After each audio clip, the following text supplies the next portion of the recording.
Pinagpalang gabi po sa bawat isa. Welcome po sa Principles and Methods of Teaching class. Hinagagala ko po kayo na makasama po sa klase na ito. Tayo po ay manalangin. Aming Diyos na makapangyarihan sa lahat, kami po ay nagpapasalamat sa inyo pong dakilang katapatan sa aming mga buhay. Dalangin po namin na sa amin pong pag-aaral sa course na ito, sa klase na ito, na patuloy na i-shape niyo po yung aming puso na makita po namin, O Diyos, kung ano yung kahalagahan ng mga bagay na pinag-aaralan po namin dito sa paaralan ng Biblia. At nawa matuto po kami sa pamagitan ng gabay ng Banal na Espiritu at maging sa akin din po ang dalangin ko, Banal na Espiritu Santo, na gawin niyo po akong daluyan, Panginoon, ng kaayusan at kaalaman para sa mga mag-aaral na ito. Dalangin po namin na ang kalooban mong palaging maganap at sa iglesia po na aming kinabibilangan na maging pagpapala sa amin ang pag-aaral po na ito. Salamat po, Banal na Espiritu Santo. Palaging karangalan pong maglingkod sa inyo. Ito po ang aming dalangin sa pangalan ni Jesus. Amen. Amen. Purihin po ang Panginoon at nagpapasalamat po ako sa Diyos sa inyo pong mga response doon po sa atin naging Google form. At naroon nga po yung mga naging katanungan natin sa evaluation ng ating teaching ministry or yung status ng ating Christian education sa ating local church. At ito pong goal nito ay hindi i-critic yung inyong Christian education or teaching ministry, kundi makita po ninyo kung saan bahagi po bilang mga mag-aaral ng Biblia na tayo po ay makakatulong para ito po ay lumago. Kaya po naroon yung tanong natin na how is teaching ministry in your local church? Ano po? Nandun din po na who are considered teachers and what are the preparations they are doing? What materials and methods are used in teaching ministry of your local church? What challenges does your church face in Christian education? So napakahalaga po na yung diagnosis po na ito ay ating maisagawa sapagkat dito po natin nakikita ng mas malinaw kung ano yung kalalagayan ng ating local church. And even dun sa last part, nandun po yung tanong, what are the strengths and weaknesses? Yun tungkol po sa teaching ministry po ng ating local church. Pagdating sa teaching ministry, ito po ay tumutukoy sa pangkalahatan. At nakita naman po natin at nabasa po natin ang inyo pong mga inilagay sa Google Forms. At salamat po sa Panginoon. At least kayo po nakikita ninyo itong mga bagay na ito sa inyong local church. At mahalaga po na tingnan po ninyo faithfully and honestly. Kasi sabi ko nga kanina, this is a diagnosis and evaluation, not just on spiritual side, pero andun po yung realistic situation na meron po yung local church natin. At kung titingnan lang natin yung mga bagay na maganda, hindi po natin makikita kung saan area pa yung growth potential ng teaching ministry ng church. Kung ang titingnan lang naman natin ay yung mga weaknesses, pwedeng mag-lead lang yun sa atin sa discouragement. Kaya kailangan po balance. Kaya salamat po ng marami sa inyong mga kasagutan dito. At yun nga po ang aim natin. Katulad po ng inyong mga expectation na lumago at matuto pa sa pamamaraan ng pag-integrate ng teaching style, teaching methods, principles, at yun nga po, overall aspects po ng ating Christian education sa church. So, meron po kayong mga subjects din dito sa EBMI patungkol sa Christian education. Ito pong principles of and methods of teaching ay supplementary para po sa subject na yon para mas lalo tayong matuto at lumago. Hindi ko na po kayo hihilingan na magpakilala sapagkat tayo naman po ay nagkasama-sama na sa mga nakaraang klase at muli kagalakan ko po kayong makasama muli sa klase po na ito. Sa pagsisimula po ng ating klase, akin pong ipapaliwanag kung ano po yung ating objectives at yung lalakarin po, hope and pray, dito po sa ating the principles of and methods of teaching class. El Bethel Ministerial Institute, the principles and methods of teaching. At sabi po dito sa 2 Timothy chapter 2 verse 2, you have heard me teach things that have been confirmed by many reliable witnesses. Now, teach these truths to other trustworthy people who will be able to pass them on to others. Ito po yung heart ng ating pong teaching ministry sa church. And of course, yung verse natin na Psalms 119 verse 105, that your word is a lamp for my feet and a light on my path. Siyempre po, ang Biblia ay binigay sa atin ng Panginoon to prepare us and to shape our principles and methods of teaching. So, ito po yung course description. The principles and methods of teaching is a course designed for Bible students to understand and be equipped with the fundamental learning system on which they will be able to apply the foundational knowledge and the practical skills necessary for effective biblical teaching in every area of ministry. Through a combination of theoretical explanation and hands-on application, the students will develop learning and teaching techniques that would help them to have an excellent assessment and evaluation. Curriculum development and lesson planning is one goal to achieve for a prepared and well-guided teaching ministry. This is our course objective. This course aims the students to be able to describe the nature, purpose, phrases, principles, and objective of principles and methods of teaching, which involves in the program of Christian education in the church and every area of ministry, understand the foundational principles and importance of a well-prepared teaching, most of all in biblical context. Apply pedagogical excellence in every area of teaching ministry to observe the great importance of the application of the principles and methods which are learned theoretically and develop and enhance cognitive and effective teaching. Develop a comprehensive and well-balanced activities, assessment, and facilitation by which the teaching ministry objectives will be realized. Develop a hermeneutical atmosphere, demonstrating proficiency in using methods of exegesis and interpretation that the context and meaning of the original biblical text must be taught from the different ages with relevance and uncompromised. This is very important po. Ano po? Very important objective. Design an effective curriculum or lesson guidelines that can be used in the areas where teaching ministries are involved. So dito naman po sa part na to, nag-aim po tayo na makadevelop po ng simple lessons or lesson guidelines or simple curriculum at the end of our course or class. And lastly, apply the principles and methods of teaching to personal growth and development, to the local church, to the outreaches in every area of ministry that God has entrusted.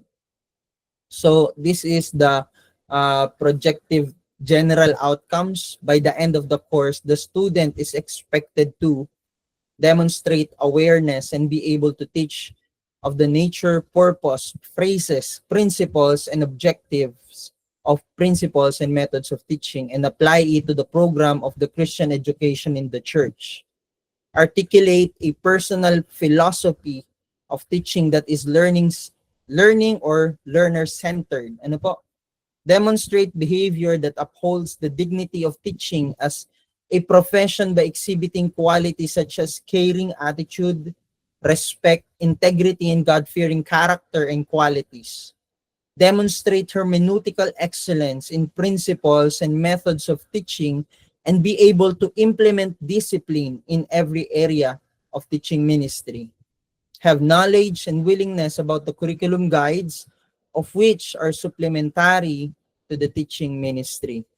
So, naniniwala po tayo na lahat ito ay bahagi po ng principles and methods of teaching, and every area is very much important, lalo ng Bible, ano po, as a general guide to the overall produce yung cause and effect ng ating teaching ministry sa church.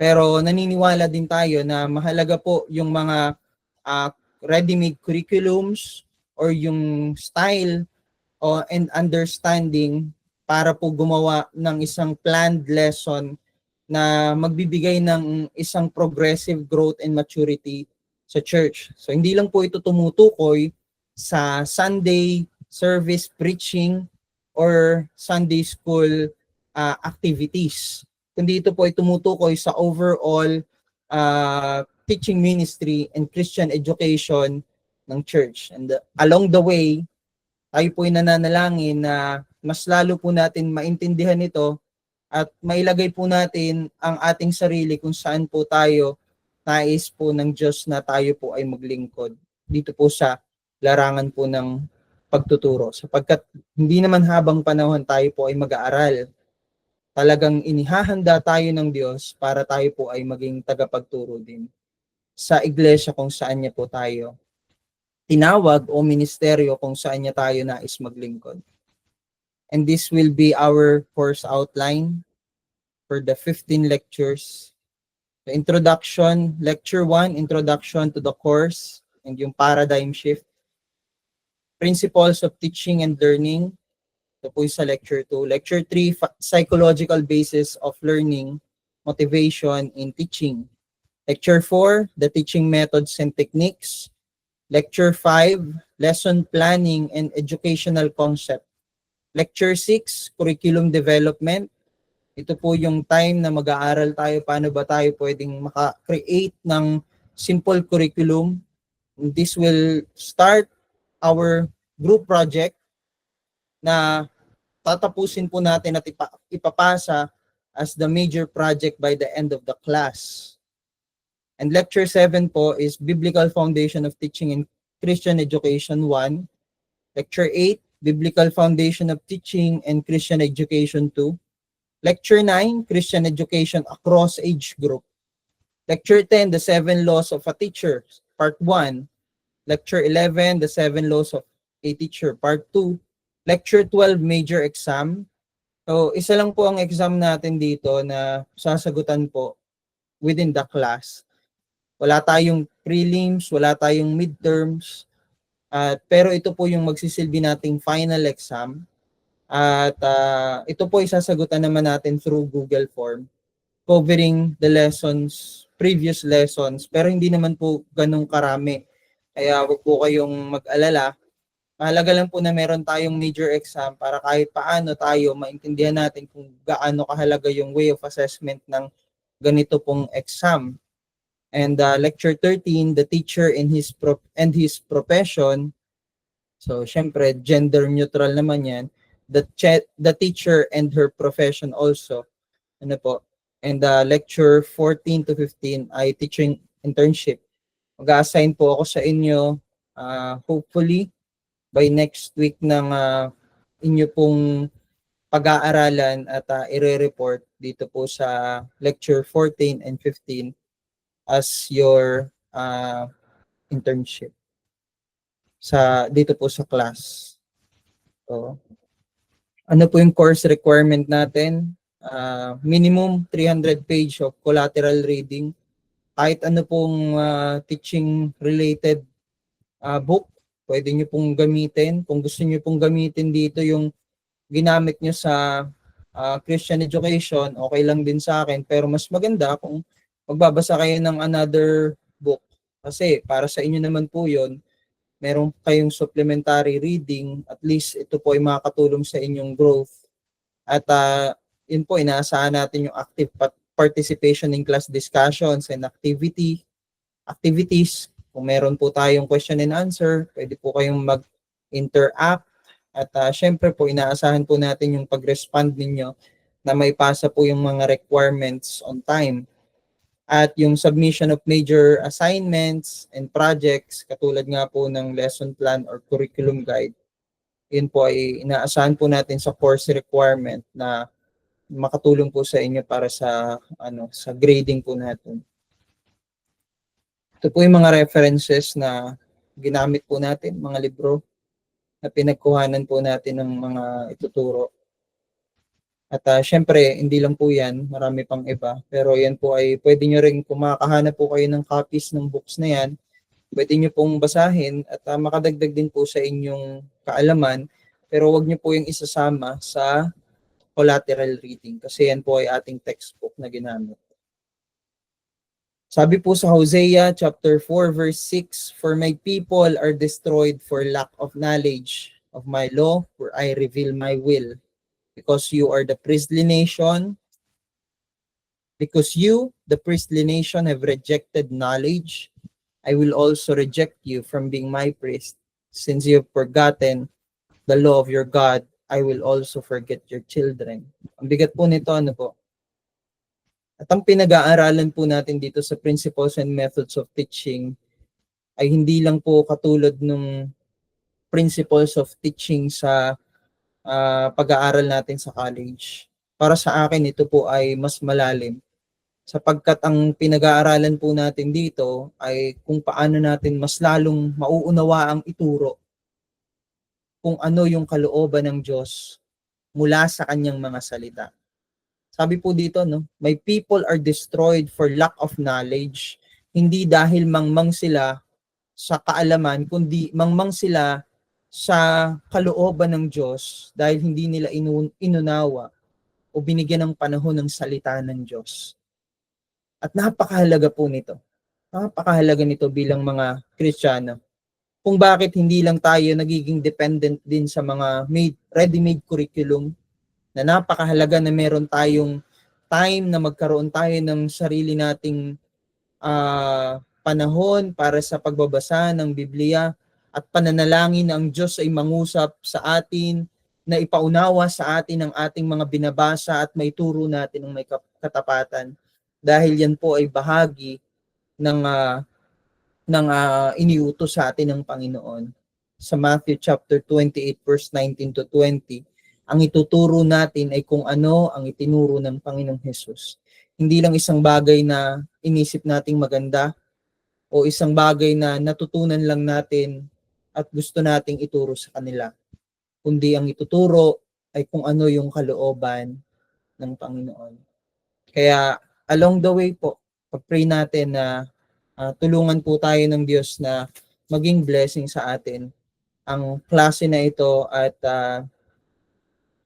palagi po nating ilagay sa isip natin at sa puso natin na tinawag tayo ng Diyos at hindi aksidente na nandito tayo sa paaralan ng Biblia para ihanda tayo ng Panginoon sa pagtuturo at pag-aalaga ng mga lingkod ng Diyos at ng mga anak ng Diyos na nais ng Panginoon na atin pong gabayan. Katulad nga po ng sinabi ni Paul, yung pattern na ipinakita niya sa atin na ginawa niya kay Timothy. Balikan natin. You have heard me teach things that have been confirmed by many reliable witnesses. Now, teach these truths to other trustworthy people who will be able to pass them on to others. Purihin po ang Diyos. Ngayon po ay mag-proceed na po tayo sa Lecture 1. Lecture 1.1, Introduction to the Course. Teaching is not a mere academic function. It is a divine calling rooted in the Trinitarian mission of God. So, alam natin na at naniniwala tayo na ang pagtuturo sa church gamit ang banal na kasulatan ay hindi lang para magkaroon tayo ng academic excellence. This is more than just academic excellence. This is a divine calling. This is a mission to fulfill. And this mission is the mission of God. Tayo po ay partner dito po sa mission na to. At ang sabi nga po ng Matthew chapter 28 verse 19 to 20. Yan. Basahin ko po sa inyo dito sa ating Tagalog Bible. Matthew chapter 28 verse 19 to 20. Kaya't humayo kayo. Gawin ninyong alagad ko ang mga tao sa lahat ng bansa. Bautismuhan niyo sila sa pangalan ng Ama at ng Anak at ng Espiritu. Turuan ninyo silang sumunod sa lahat ng iniuutos ko sa inyo. At tandaan ninyo ako'y laging kasama ninyo hanggang sa katapusan ng panahon.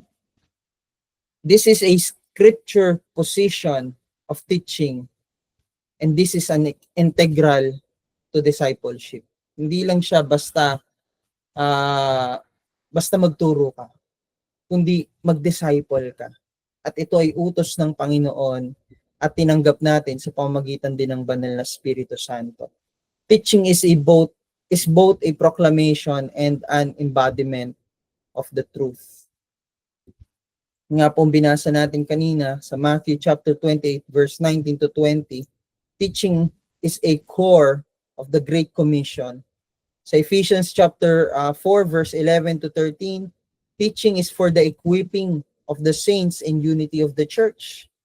Sa James chapter 3 verse 1, this is the gravity and responsibility of teacher's role. Pag binasa niyo po yan, ang sabi diyan, huwag maghahangad ng lahat ay maging guro. Kasi mas matindi yung ipagsusulit ng mga nagtuturo. Not the exact words, pero yun po yung idea. Yun po yung reality ng pagtuturo. Kasi hindi po madali ang magturo.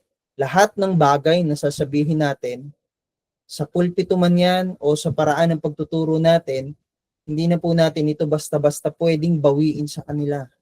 Kaya palaging kailangan nating manalangin, Panginoon, gabayan niyo po ang aking labi. Ingatan niyo po ang aking puso. Na yung intention mo, yung right motive ang ilagay po sa aking puso at yung biblical sound truths ang aking maituro. Minsan yan ang naglilid sa atin din, yung fear. Kung bakit ayaw nating magturo. Pero dapat maunawaan natin na ang Holy Spirit nandyan palagi para gabayan tayo. At yung teaching sa church, this is a holy calling, divine calling.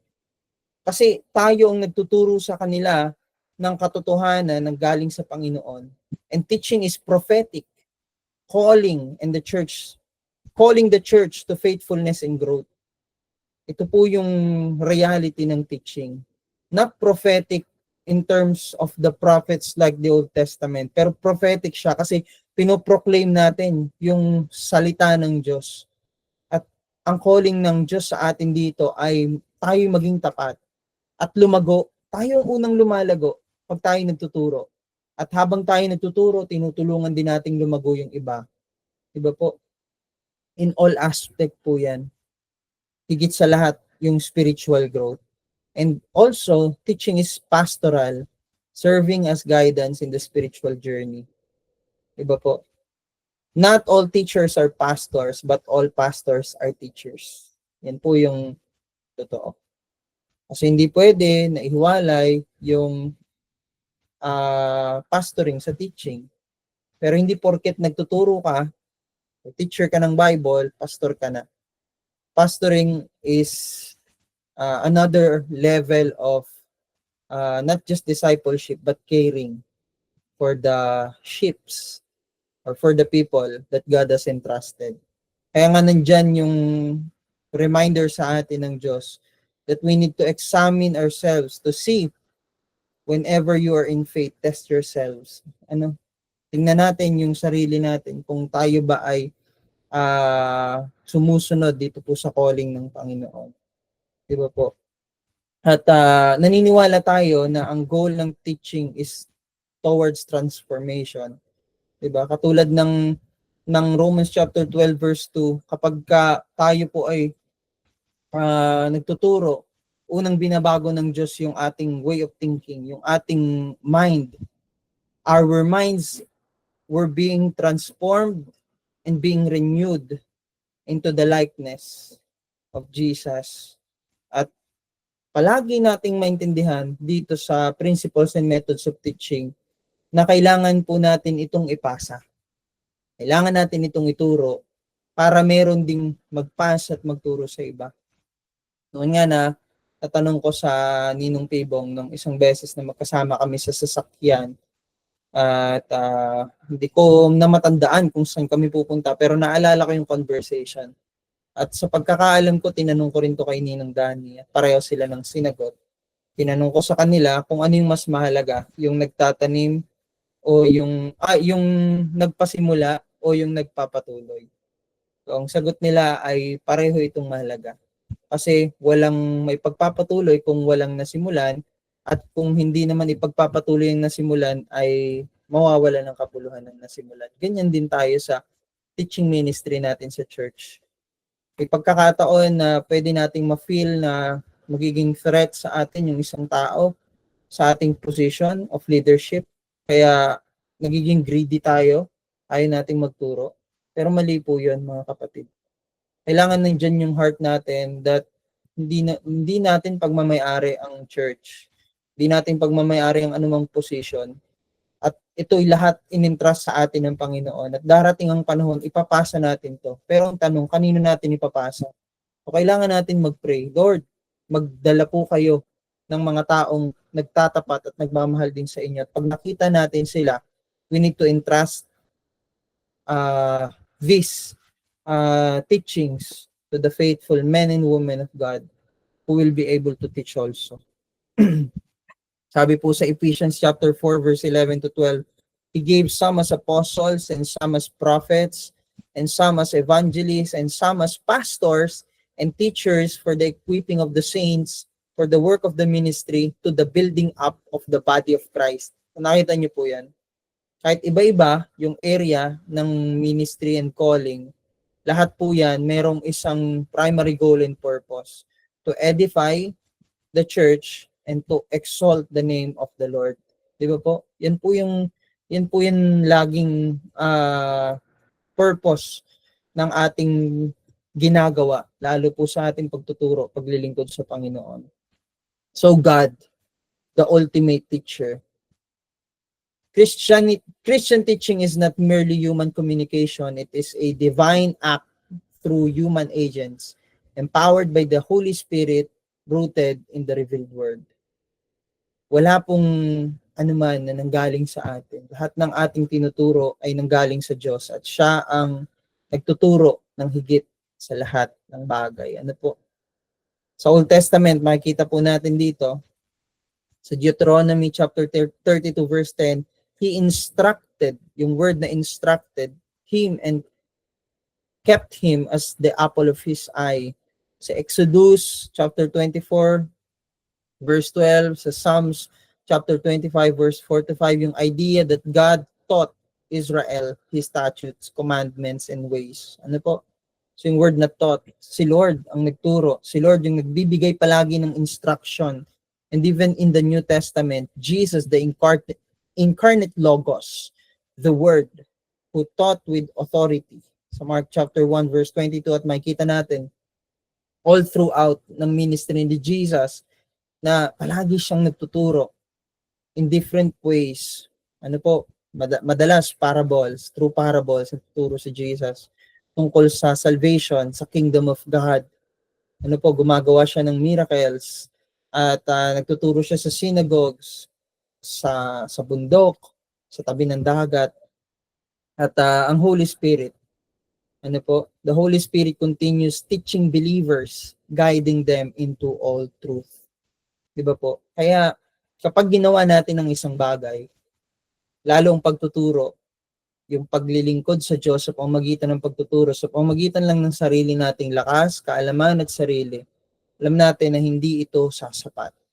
Pero sa pamamagitan ng ginawa ng Diyos Ama, ng Panginoong Jesucristo at ng Banal na Espiritu Santo, at makita natin na ang Diyos ay sumasama sa atin kahit sa panahon na tayo ay nagtuturo, hindi tayo maliligaw at hindi rin tayo makapanliligaw sapagkat naniniwala tayo at nananampalataya ng banal na Espiritu Santo ay gumagabay sa ating maunawaan ang katotohanan ng salita ng Diyos at maituro ito ng may buong katapatan.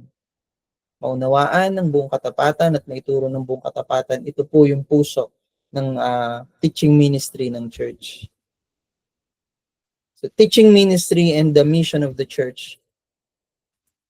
Christian teaching must go beyond imparting information to shaping character and obedience to God and life transformation. Diba? May pagkakataon, ang church para na lang nagiging TED Talk. Ang church parang nagiging more on trivial facts. Diba? Nakikita natin yung church na mahalaga naman to. Natututo tayo, nag-expand yung ating head knowledge, pero without obedience to God and life transformation, lahat ng effort natin, it is meaningless.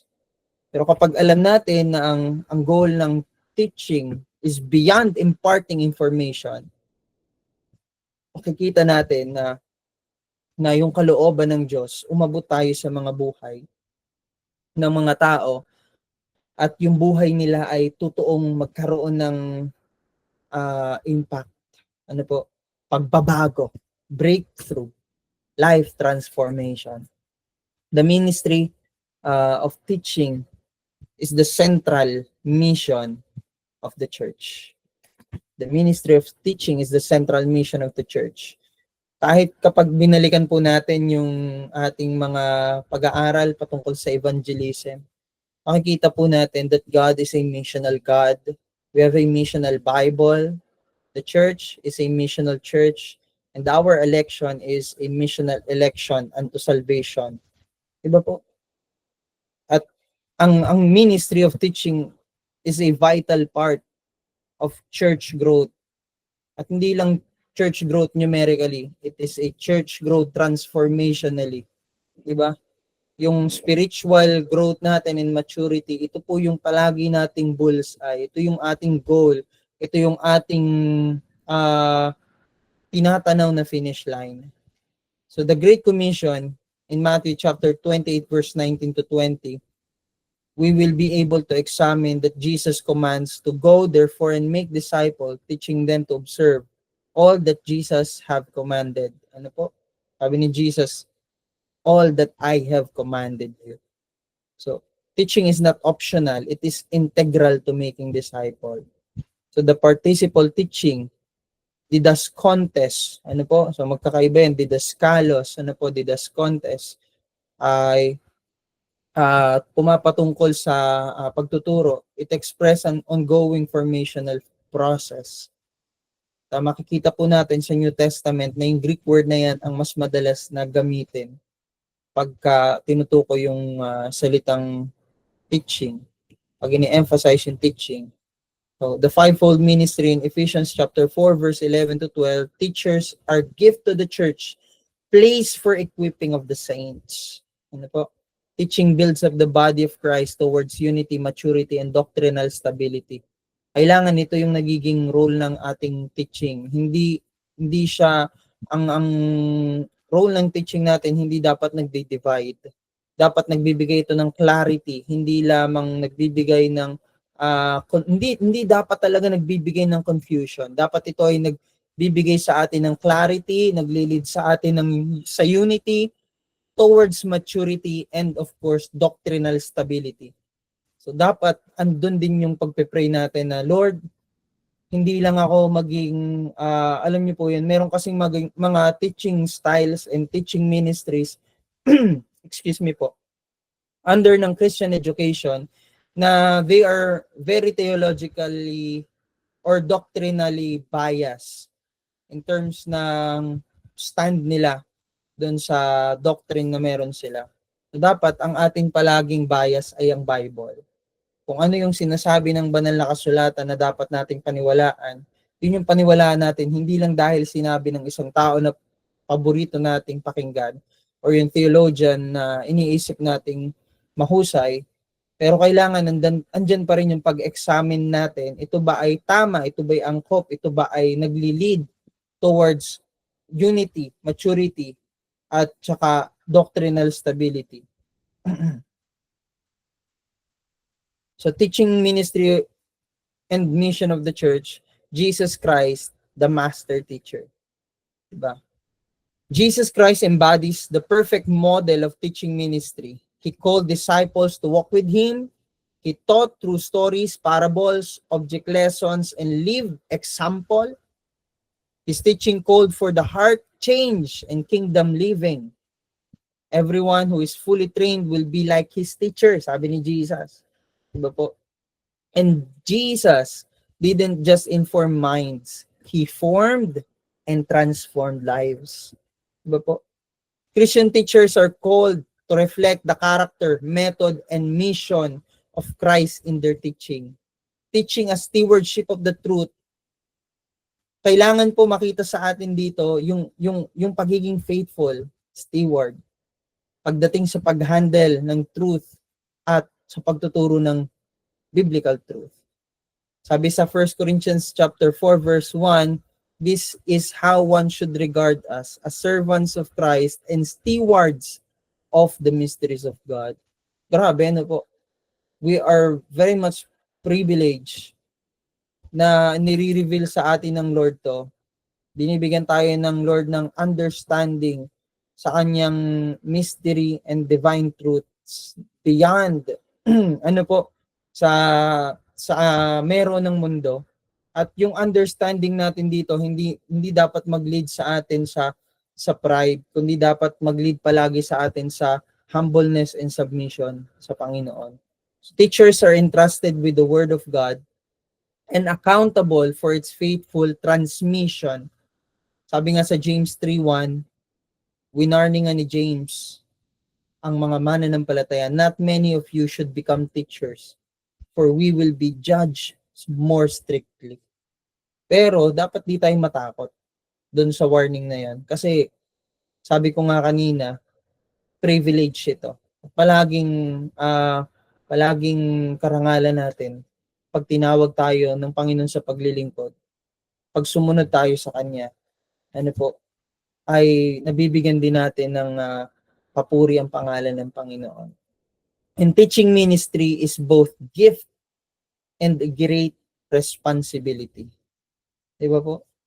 Teaching ministry is both a gift and a great responsibility. One must be approached with humility, diligence, and dependence on the Holy Spirit. So, this is teaching a stewardship of the truth.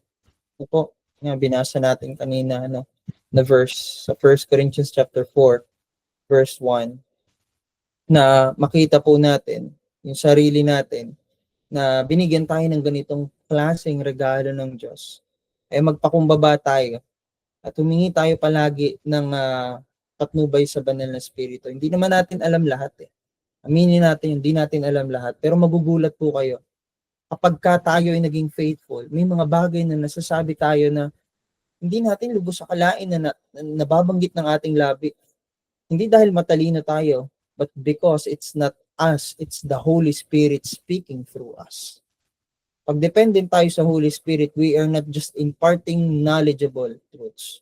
We are imparting transformational truths. Cultivating hearts of the people. So teaching a steward of the truth. The teaching ministry is both a gift and a great responsibility. One that must be approached with the humility, diligence, and dependence on the Holy Spirit. So ngayon po ay bisitahin lang natin o pag-aralan po natin ng kaunti itong tungkol sa paradigm shift. Siguro po may idea na kayo tungkol sa term na ito, paradigm shift. Ang ibig sabihin po ng principles of teaching, yung meaning po ng principles of teaching, the term has been adopted from the Latin word princeps, which means the beginning or end of all things. The early Greek used the term principles not only to express the origin of things, but also to express their fundamental laws and to put out ultimate objectives, sometimes the source and causes from which things proceed, as for instance, the visible universe, are called principles. So, also are characteristic of things or whatever determine their nature. Ang ibig sabihin naman po ng paradigm, this is a typical example or pattern of something or a model. So paradigm is a model, a pattern or way of looking at something. It is a fundamental set of beliefs, concepts, and practices that shape how a community understands and interprets the world, or in terms sa atin, yung biblical truths. It is a framework that influence what questions are asked, how research is conducted, and how results are interpreted. So kapag ka naman tinukoy po natin na paradigm shift, ang ibig sabihin po naman ito, an important change that happens when the usual way of thinking or about or doing something is replaced by new and different way. A fundamental change in approach or underlying assumption. Yung paradigm shift po ay sa madaling salita ay pagbabago ng kabuuan ng pamumuhay, paniniwala, paraan ng pag-iisip at pagkilos ng isang tao. Na magkakaroon ka ng dapat ay yung paradigm shift mo, dapat nagkakaroon ka ng growth. Ano po, and maturity. Hindi yung palala, ano po, kundi magkakaroon ka ng mas maayos na respond or pamumuhay kaysa sa dati. Ito po yung dapat na maging result ng paradigm shift natin. So how do results happen? So we need to take a closer look on how the results happen. We are only limited by the weaknesses of attention and poverty imagination. So kailangan lawakan natin yung pagtingin natin sa mga bagay. Yung prayer natin na magkaroon tayo ng mas malaking pangunawa kung ano yung nangyayari sa atin. At ganun din, kahit sa local church natin, or sa atin din, lalo na sa atin personally, kasi ito ay applied personally. Yung paradigm shift, ikaw yung unang makikinabang dito. Kailangan magkaroon tayo ng strong attention and also not just imagination but projection kung saan ka dapat pumunta. Kasi naging aware ka na ito yung buhay mo, ito yung routine ng buhay mo, and it doesn't work. You are not growing into maturity but being stagnant. Ano po? So results will always tell the truth. Kung naglalaro kayo ng games, may daya di ba? Sa paglalaro minsan, pwede mong dayain yung score mo Pero your score tells the truth. Alam mo din pag dinaya mo yung sarili mo May pagkakataon kahit nga sa alarm. 'Di ba? Pagka nag-alarm ka ng alas 6, gusto mong kailangan mo gumising kasi may work ka ng 6. Ilalagay mo 6 a.m. Pag tumunog yun ng 6 a.m., that's exactly 6 a.m. Pag in-adjust mo yung orasan mo na ginawa mong 6 a.m. yung 7 a.m., hindi mo pwedeng sabihin that's your truth. No, that's lie. You are deceiving yourself. Bakit? Kasi merong general or objective truth or absolute truth na yung 6 a.m. para sa lahat ng tao, 6 a.m. yon. Hindi mo pwedeng gawin yung 7 a.m. mo, 6 a.m. para sa... Yung 7 a.m. ng orasan sa buong mundo o kaya yung nag-work sa country kung nasaan ka ay i-adjust mo at sasabihin mo iba yung time zone mo. Hindi. Huwag nating dayain ang sarili natin. Sabi nga ng Bible, by the fruit you shall know them. Kung ano yung nagiging result ng buhay natin, it will always tell us about what kind of paradigm are we living. Diba po? So, why don't you change your result? So, bakit hindi nga ba nagbabago yung result natin? If you want to learn something, you would want to learn from someone who has demonstrated the result. So, may pagkakataon na natatakot kasi tayo bilang mga tao, takot tayo sa change. O kaya ayaw natin ng change. Kaya nga kahit sa pag bumili ka sa isang tindahan, tapos may sukle, 2 piso, sasabihin mo, keep the change. De, biro lang po yun. Diba? Ayaw natin ng change. Ayaw natin mag-adapt. Ayaw natin ng pagbabago. Kasi bakit? Natatakot tayo, baka hindi mag-work sa atin. Kaya isip natin kung ano yung nakasanayan natin, yun na lang yung gagawin natin. Diba? Pero if we want to change the result in our lives, in our teaching ministry, Kahit nga sa lahat ng aspeto ng buhay natin eh. If you want to learn something, hanap ka ng tao na merong resulta na doon sa bagay na gusto mong i-aim sa buhay mo na magkaroon ka rin ng same result.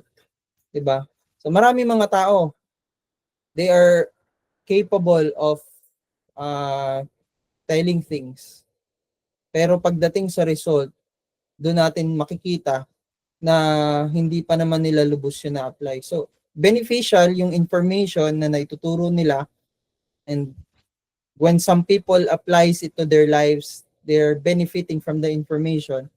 Pero yung tao mismo na nagtuturo, kapag di niya ina-apply yun sa buhay niya, 'di ba? Makikita natin that truth is truth, facts are facts. Nakikita natin, pero walang benefit kapag hindi nagkakaroon ng practical application. Same thing sa paradigm ng buhay natin. Sabi ni Joel Barker sa sinulat niya sa paradigm, to be able to shape your future, you have to be willing and be able to change your paradigm. Diba? Ano bang gusto mo sa future mo?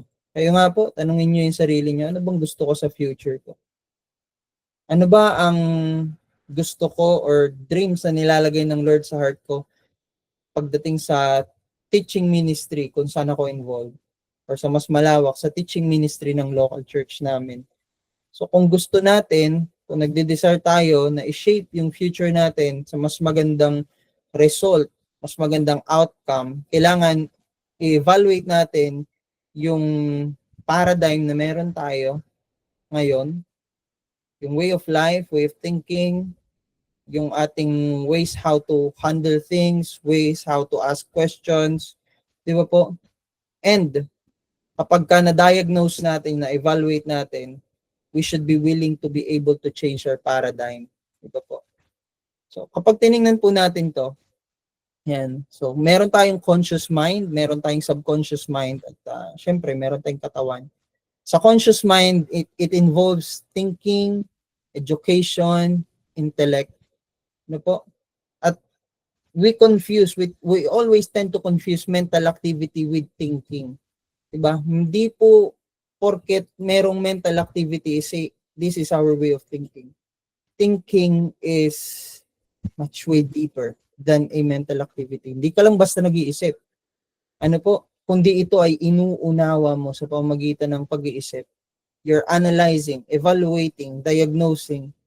Ano po? Comparing yung past, yung present. Ano po? Nagkakaroon ka ng idea, ano ba yung magkakaroon ka ng general outcome? Yung mental activity, involved yan, ma-overthinking eh, di ba? Mental activity yan, kaya nga napapagod tayo eh. Minsan, gusto na lang nating mag-give up kahit sa buhay, sa paraan ng pag-aaral, sa pagtuturo, 'di ba?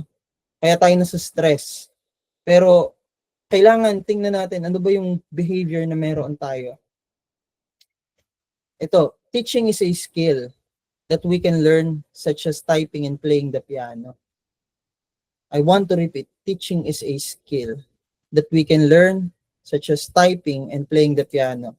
Few public schools are devoted to expressively to teaching thinking. Ano po? And rather, we are expected to learn and teach thinking as byproduct like mathematics, reading history, science, and so forth. And we learn about thinking that way. And the trouble is we learn our thinking in bits and pieces, and we never put it together as broad picture. If asked to describe what all is required in order to think effectively, most of us at last give a complete account. Thus, we are unable to assess our own thinking skills or systematically teach thinking by others. So, yan eh, natutunan natin na maintindihan yung mga bagay sa school. So, subjects, general subjects like English, math, science, Filipino, and so on.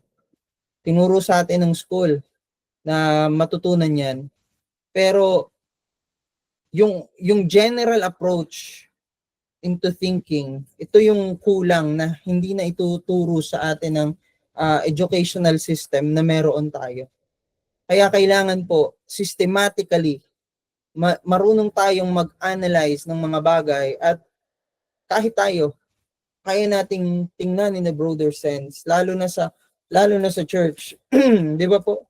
Kailangan yung understanding natin ng scripture, di man natin, oo, andyan yung limitation natin bilang tao, hindi natin talaga maaarok yung Genesis to Revelation, but at least alam natin na yung theme ng Bible is the salvation of humankind at yung character ng Diyos. Kung alam natin itong mga bagay na ito, yung mga basics na ito, pero hindi lang siya basta basic as simple, but basic as the foundational truths, di ba? So kung ito ay maunawaan natin systematically, maituturo din natin ito systematically. And note that you are created in God's image and it should be the way of your thinking. You are created in the image of God. And God is intelligent. He created things in order. Diba? At ganun din tayo. We are intelligent being created by the ultimate intelligent God. Diba? Eternal intelligent God. So, ganun tayo eh. Huwag nating ibaba yung sarili natin sa sinasabi ng mundo that we evolved from apes, 'di ba? Yung utak natin, 'di ba? Parang nag-evolve na lang siya through time, hindi. Yung mind natin, God created this mind intentionally. At yun yung ma-appreciate natin sa Panginoon. Tingnan natin yung paradigm natin. So yung ating conscious mind, it can choose, it can accept, it can reject, it can originate. So yung conscious mind natin, yung dahilan kung bakit nakakapili tayo, naintindihan natin yung mga bagay, pwede tayong mag-accept or mag-reject ng information o kaya ng mga bagay na binabato sa ating suggestive ideas ng mundo, ng mga tao or any means. At pwede tayong mag-originate through our mind because our mind is very creative. Yung conscious mind natin, it is very creative. Pero yung subconscious mind natin, di ba po, it cannot reject, it always accepts. Kung ano yung dumaan sa conscious mind na tinanggap ng conscious mind, it stores in the subconscious mind. Ano po, it cannot reject, it always accept, it cannot determine the difference between which is real and which is imagined. Kaya, choosing is part of our subconscious mind in terms na tinatanggap na yun natin. Ano? Pero yung lahat ng nabibuild sa subconscious mind natin, kumbaga ito yung nagpo-program sa paradigm natin, dumadaan muna siya sa conscious mind. At nagsisimula yan, simula tayo'y bata hanggang sa tayo'y tumanda. So, we can reject negative ideas, create positive ideas. Ano po pagka ni-reject natin yung negative ideas sa ating conscious mind and we create positive ideas, it stores in our subconscious mind. At lahat ng nangyayari sa ating utak, it produces general outcome on our behavior. Kailangan maintindihan natin yan. Lahat ng nangyayari sa utak natin, consciously and subconsciously, it produces us. It produces a paradigm. It produces behavior. It produces belief. Di ba po? That will lead to our actions, to our lifestyle. Ito tayo ngayon. So yung mga reason natin, it was affected by radio, social media, other people, newspapers nung unang panahon, di ba? Makikita natin lahat ng mga bagay na yan, it affects our reasons, it affects our conscious mind. Sabi ka nga kanina, lahat ng pumapasok sa ating conscious mind, it affects our subconscious. Kaya nga, nung bata tayo, yung nasabi sa atin nung bata tayo, yung nakita natin nung bata tayo, hanggang ngayon, dala-dala pa rin natin eh. It affects us. We can say that it shapes our paradigm. At yung mga bagay na yan, yung nag-affect sa ating reason, it also affects our way of thinking. Diba po? So, ayun po. Ito po yung nagkikreate ng ating paradigm. yung reason, yung thinking, yung influences. It creates our paradigm. At makikita po natin na ito tayo ngayon, pero nung bata tayo, kung ano yung mga bagay na, alam niyo po yung baby, kung ano yung subo mo sa kanya, kakainin niya talaga. May pagkakataon niya, kahit ang nakikita niya dyan, kukunin niya, kakainin niya, susubo niya, di ba? Kasi hindi naman alam ng baby yung harmful. Na merong mga tao sa paligid natin, when we are young, they're much more responsible for our safety. Kung ano yung papakain sa atin, kung ano yung papainom sa atin. Katulad namin, mag-asawa ni Pastora Jen, na nagpa-check up kami at naintindihan namin na yung mga anak namin, hindi lang yung diagnosis sa kanila ay meron silang pneumonia, na-diagnose sila na meron silang, na sila ay anemic at sila ay malnourished sa kanilang edad. Kami nag-decide na palitan yung kanilang gatas, ipakain sa kanila itong mga pagkain na ito, at i-take sa kanila yung vitamins na dapat nilang i-take. At kahit dun sa process ng kanilang paglaki, we are much more responsible on shaping their conscious and subconscious mind. At tayo, bilang nung tayo mga bata, ganun din. Kung sino yung mga taong sinamahan natin, kung ano yung nakita natin, napanood natin, yung culture na meron din tayo nung panahon na yon, it affects us. It affects us. It greatly affected our paradigm. Ganon din tayo kahit sa pagiging Kristiyano. Doon sa ating, nung tayo yung mga babagong mananampalataya, merong mga tao na nag-guide sa atin. They're teaching us their ways, their principles, methods, the biblical truths they have learned. Kasi ganyan naman talaga eh. Pasa-pasa lang yan eh. At tayo, tanggap lang tayo ng tanggap. Diba? But as we grow older, yan. Alam niyo po yung ating nung tayo baby, we are genetically programmed from generations. May time na kahit nga yung meron sa na behavior na yung ating parents sa DNA natin di yan nawawala, 'di ba? At sabi ni Robert Heinlein, in absence of clearly defined goals, become strangely loyal to performing daily trivia until we ultimately will become enslaved by it. 'Di ba po? So multiple ideas creates paradigm.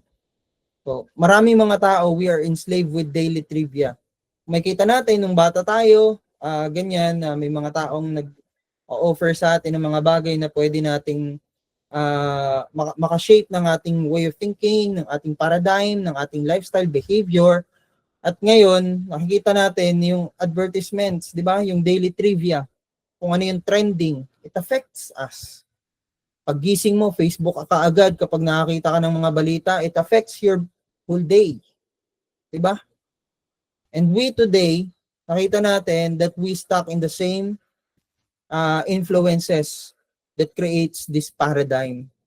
So, since the day na tayo pinanganak, hanggang sa ngayon, meron ganyang klaseng paradigm na nagsishape sa atin. Kaya nga sabi din ng mga tao na yung mga hindi sila Kristiyano, dito na sila pinanganak, dito na sila mamamatay, ito na yung paniniwala nila noon, they have this kind of cognitive resistance na ayaw na nilang tumanggap ng truth because for them, ayaw na nilang magbago ng paradigm. Diba? They're stuck in this kind of lifestyle. Yan. Siyempre, yung schools, yung education, mahalaga yan, it shapes our paradigm. Kapag nga pumasok ka sa isang school, kung ano yung values ng school na yun, madadala mo rin siya. Kaya nga, maintindihan natin, lalo sa mga bata, kung meron kang anak, yung foundational years ng mga bata, napakahalaga na pumili ka ng magandang eskwelahan, hindi lang yung private school, pero kahit sa public school, yung mga teachers, sino ba yung magiging teachers nila, ano yung values na mai-integrate sa isang bata, paano siya mag-shape ng school na yon para mas maging mabuting, hindi lang mabuting tao, mabuting mag-aaral, kundi God-fearing, di ba? At syempre sa atin sa church, mas malaking factor yan. anong klaseng core doctrines meron yung church natin to shape the paradigm of the people. Diba? Kasi yung lifestyle natin as a Christian, we're being shaped by the beliefs, yung doctrines, yung cultures na meron tayo sa church. Ito yung nag-shape ng ating lifestyle as a Christian. So makikita natin dito that sometimes superior knowledge has inferior results. Palaging tinuturo din sa atin ng schools na pag mataas yung grade mo, kailangan high honor ka, cum laude, magna cum laude, o kung ano mang mga academic excellence awards na meron ka. Yun yung sukatan ng excellence kasi you have the superiority in knowledge. Pero makikita natin bakit sa tunay na buhay, sa larangan ng pagtatrabaho, ay merong mga tao na they are not academically excellent but they have this kind of paradigm na nag-shape sa kanila na mas maging mahusay.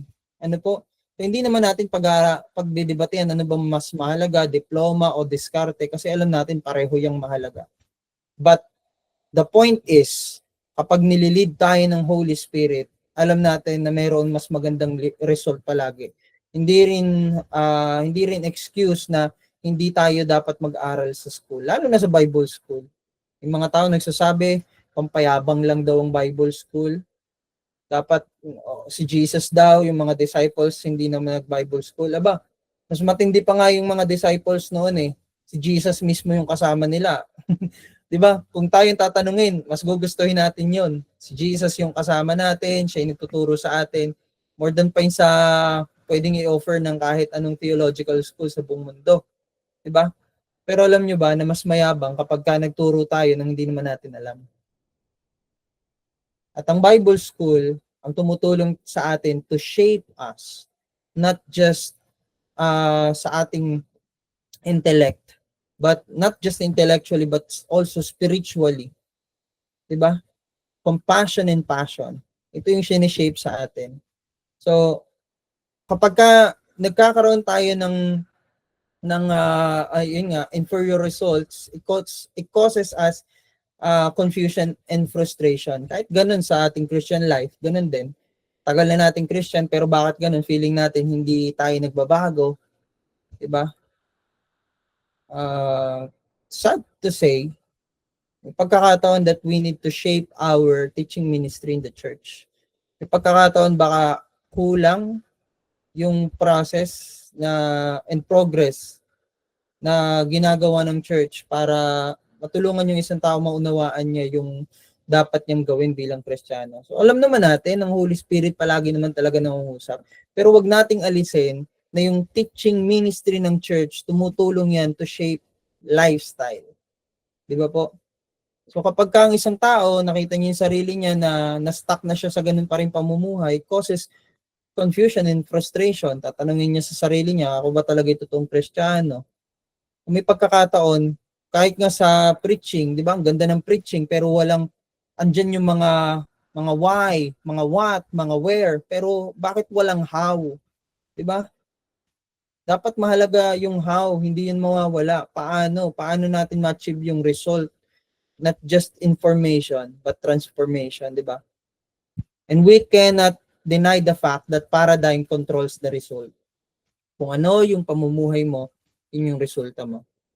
Kung ano yung nagiging paraan mo ng pag-iisip, pagtatanong, kung ano yung habits na meron ka, it creates your result. So kung ikaw yung tao na mananampalatayang Kristiyano na inuuna mo talaga ang Diyos sa umaga pa lang, nananalangin, nagbabasa ng Biblia, not just reading the Bible but meditating the Word. Sabi ni Lord kay Joshua, day and night, makita natin that our results in responses to the situation is way different than the other confessing Christian. Diba? Kasi hindi lang dapat tayo nagsasalita na tayo Kristiyano, dapat nakikita sa pamumuhay natin. And paradigm shift is very much important in the church, in the Christian education and church teaching ministry. Dito sa paradigm shift, we need to assess, we need to evaluate, we need to diagnose, and we need to react and act. Ano po, paano magkaroon ng maayos na paglago, progressive growth and maturity sa church. So how do we view discipleship in our church? How we define success in ministry? How do we handle spiritual growth? Christian education is not just about transferring information but transforming lives. It keeps on resonating us because ito yung talagang calling natin, primary calling natin sa Panginoon. And yet, many churches face a gap between knowledge and action. Why? Often it's because while we teach what to do, we neglect teaching how to think differently. And this requires a paradigm shift. Hindi lang mahalaga yung what to do or how we need to do it, but how to think differently. Diba? So yung ways natin, kailangan may pagbabago. Hindi lang yung inisip natin, kundi meron tayong paraan na nabaguhin yung nakasanayan na hindi naman epektibo. Diba? So why a paradigm shift is needed in church, in Christian education? So information is not equal to transformation. Many Christians know biblical truths but struggles to live them out. That's a profound truth. A shift is needed from content, delivery, to life application, and heart transformation. So, wag nating ma-misinterpret. Information is very much important, but information should lead us to transformation. Diba? Kailangan tulungan natin sila mapamuhay. And we should always be realistic when we teach things. Realistic. Kaya nga, pag-pray natin every time we teach even Bible study, home Bible study, Lord, ano yung kailangan nila? Lord, ano yung gusto mo na ihayag ko sa kanila? Hindi yung, ang ganda nito, naaral ko to, dapat malaman nila to. Hindi. Along the way, we will learn in this subject that teaching is always learner-centered, not teacher-centered. Diba? Kailangan kung ano yung pangangailangan ng mga tuturuan, yun yung mamit. Sa paraan na kaya nilang maunawaan yung paraan ng pagtuturo. So, when we need to adapt, when we need to change our teaching styles, methods, diba? For the sake of the student or the learner, or the Christian na tinuturuan natin, the new Christian, kailangan nating mag-adjust. Diba? Kasi tayong teacher So, old paradigms, block growth, tradition, routines, and outdated teaching methods may cause believers to stay spiritually stagnant. Ito yung sinasabi ko. May mga Christians na nafu-frustrate sila kasi feeling nila walang pagbabago sa kanilang buhay. So, sabi sa Mark chapter 2 verse 22, no one pours new wine into old wineskins. Sabi ni Jesus. Totoo yun Kailangan baguhin muna ni Lord yung ating buhay, yung ating puso, yung ating pag-iisip para mailagay sa atin yung mga bagong bagay na inihanda ng Diyos. Kasi kung nandyan pa rin yung dati nating paraan ng pag-iisip, paraan ng puso natin, paraan natin ng pag-respond, mawawala ng kabuluhan, matatapon lang, masasayang lang yung mga bagay na natututunan natin pero hindi naman natin na-apply. So we need a new mindset for the new movements and the new illumination from the Lord. So ito yung role ng church to renew the minds. Part ng pag-edify ng body of Christ ay, alam niyo po yun, pagbabago ng isip. Pagbabago ng isip. Kanina pa natin ito paulit-ulit na sinasabi. Kasi bakit? Ang halaga kaya ng isip natin, maraming battles na sa isip natin dyan nagaganap. And our mind is a battlefield. Diba? Pero kailangan natin na i-surrender yung mind natin sa Panginoon. Teaching ministry must focus on renewing thought patterns, not just filling minds with information. So, ano ba yung example ng paradigm shift sa teaching ministry natin, sa Christian education. So old paradigms, makikita natin Sunday school is the main spiritual feeding. Pag sinabing Sunday school, kadalasan ang intindi dyan ng mga tao ay yung pagtuturo lang sa mga bata during Sunday o kaya pagtuturo sa congregation after service. 'Di ba? So, yung Bible study natin, yung Sunday school. So, makikita natin sa new paradigm, discipleship is daily, it is life integrated. So, hindi lang siya every Sunday. Kundi dapat araw-araw meron tayong pamamaraan na ma-guide sila. And along the way, hindi naman lahat habang panahon sila ay inaakay, ginagabayan. Tulad ng bata, lumalaki din yan. At pag napalaki sila ng tama, natututunan nila yung dapat nilang gawin. At alam nyo, mahirap sa una. Pero along the way, we believe and we pray, we are hoping na mag-mature itong mga batang to at makatulong sa atin. Diba? Ganon din sa church. New Christians will grow matured, and when they grow matured and spiritually filled, hindi na natin kailangang utusan sila, kusa silang kumikilos because the main motivation is they love the Lord because they know that the Lord loves them. So knowledge is the goal. Sa old paradigm, mag-fill in ng information. Sa new paradigm, transformation is the goal. So sa old paradigm, teachers are lecturers. Sa new paradigm, teachers are mentors and disciplers. So pagdating sa ating discipleship group, we are more on facilitating, not just feeding information. Kasi ang ganda niyan 'di ba? We are asking question and they will answer. Tapos sila din mag-ask sila ng question and we will answer them. And we will guide them through na maintindihan nila yung biblical truths. At ayun nga, old paradigm, church program drive or program driven growth. So sa new paradigm is Holy Spirit and relational discipleship driven. So, may pagkakataon sasabihin ng mga nagpo-program, di ba, syempre sa program namin kasamang Holy Spirit. Pero wag nating alisin yung fact na minsan iniisip natin ano kaya magandang program natin sa church para yung mga tao ganito ganyan. Hindi. 'Di ba?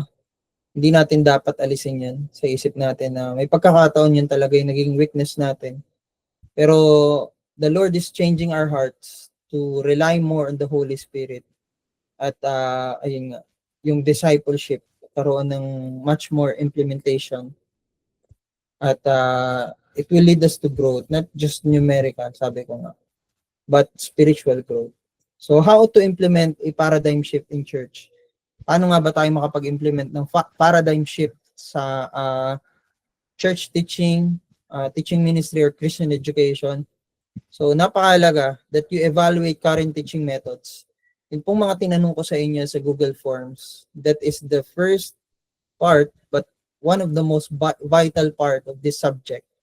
Kasi makikita nyo talaga yung reality and current situation ng inyong church.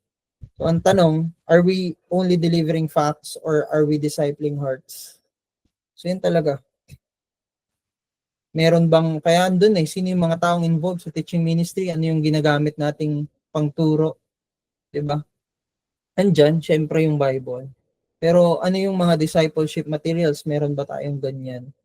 At pero napakahalaga talaga ng Bible. So, hindi dapat mag-rely tayo sa teaching materials lang.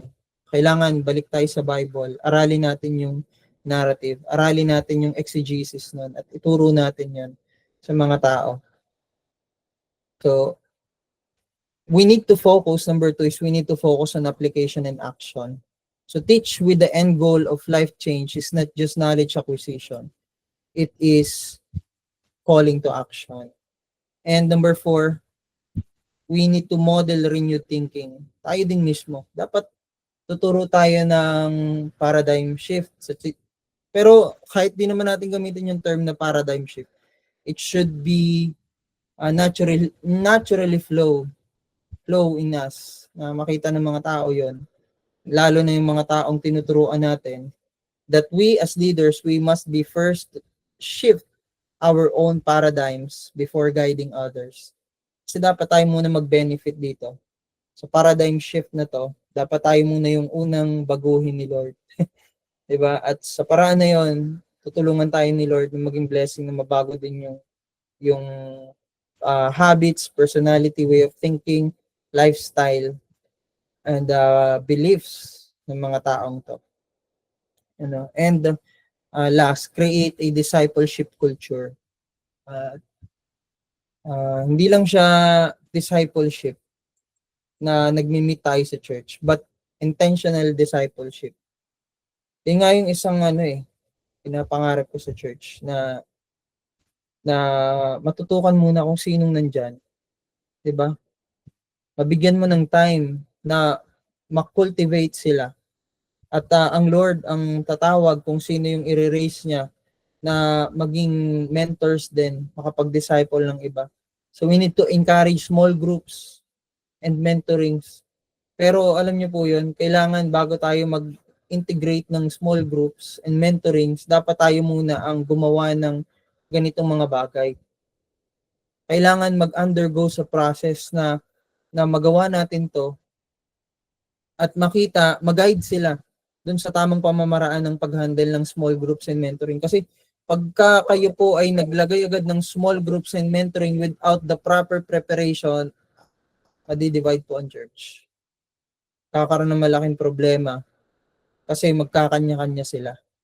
Kailangan turuan muna natin sila, tulungan natin sila, and yung personal accountability alongside formal education. Discipleship and teaching is always intentional. Diba po? Yan po yung ating palaging ilagay din sa puso natin, sa isip natin. And a paradigm shift is not optional. It is essential for the church to fulfill the Great Commission. Christian education must move from superior knowledge but inferior result to transform minds and lives. So, pag-pray po natin na magkaroon ng malaking pagbabago sa ating local church sa pamamagitan ng gabay ng Banal na Espiritu Santo.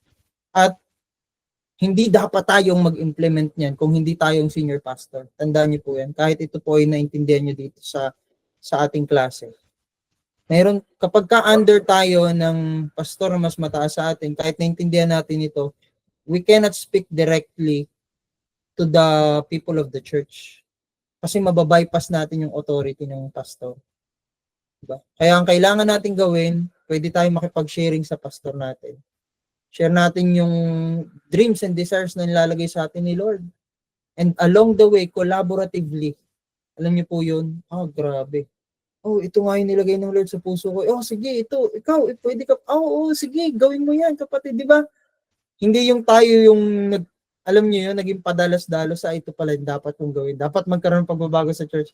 Ang dami na natin pinakailaman, hindi. Di ba? Kailangan magpaalam tayo at humingi tayo ng wisdom sa Lord, magpaalam tayo sa ating pastor. At kapag may pinagkatiwala sa atin ng Lord na grupo, di ba? We can start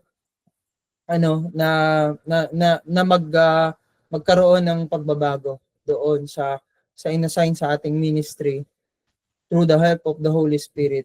Tutulungan tayo na matransform yung teaching ministry sa church. Salamat po ng marami sa inyong lahat at tayo po ay magwawakas na sa panalangin. Hilingan ko po si Sister Helen para po pagwakasan tayo po sa panalangin. Amen po, purihin ang Diyos. Aming Diyos na makapangyarihan sa lahat. Salamat po sa gabing ito, dakilang Diyos, na kami ay nag-aaral patungkol sa pagtuturo, dakilang Diyos, kung paano kami maging produktibo sa ministry na inilaan mo para sa amin. Lord, ang dalangin po namin, dakilang Diyos, na ang aming napag-aralan ay aming maunawaan at kung paano magturo, ang tamang pagtuturo, dakilang Diyos. Bagamat kami ako ay bago pa lamang, dakilang Diyos, gabayan mo kami kung paano namin ito malalakaran. Hindi kami maalam, pero tanging ikaw, Diyos, lamang makapagtuturo nito sa amin ng pinakatamang pagtuturo, dakilang Diyos. Turo at tulungan mo kami, dakilang Diyos. Ganon din po ang Pastor Joshua, dakilang Diyos. Tuturo at tulungan mo po, dakilang Diyos, siya para sa pagtuturo sa amin at saka tulungan mo din po ang kanyang mga pinansyal na pangangailangan, spiritual na pangangailangan. Lord, gabayan mo ang kanilang pamilya, dakilang Diyos. Ingatan sila sa lahat ng sandali. Salamat po sa iyong papuri, sa iyong pasasalamat. In Jesus' name, Amen. Purihin ang Diyos.